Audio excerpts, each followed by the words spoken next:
Today we're going to talk about knees to chest pose.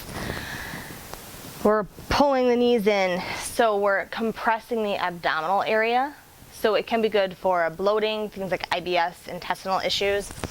If you are recovering from hernia or abdominal surgery, avoid this pose. That's a caution with that. Also, spine, knee, or a hip injury.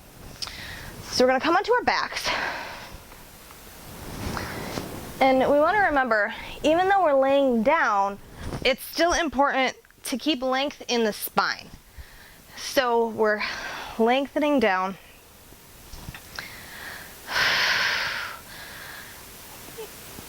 And we're going to work with the breath in this pose. So we're going to bring the knees up. And depending on your size and your shape, you may be able to reach around and grasp your elbows. My arms are not that long. I'm not that shape. The other thing, we're going to exhale and pull them in, is if you have a bigger chest, another option is to engage those abductors a little bit of the hips and bring the legs out. The knees would be coming towards the armpit then, like this, and then you're grabbing onto the shins. You can rock side to side, but keep in mind here, we're pressing the shoulder blades down into the mat. We're lengthening down through the tailbone,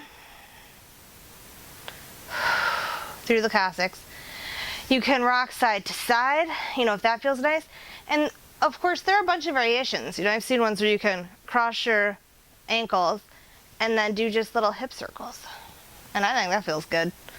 And then of course, we always repeat on the other side. But when we're doing this, we're stretching that low back a little bit when we come into this pose. At the same time we're doing that, we're making sure that we're broadening across our clavicles or collarbones, because we don't want to come into this pose with our, assuming, maybe you're a man and you don't have a chest. So you could collapse your chest in.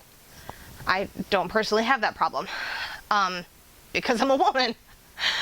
So just keeping in mind that we're maintaining length in the back of the spine and the back of the neck.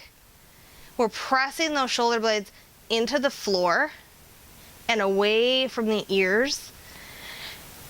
And there's always variations, but it's a comforting pose. It's a calming pose.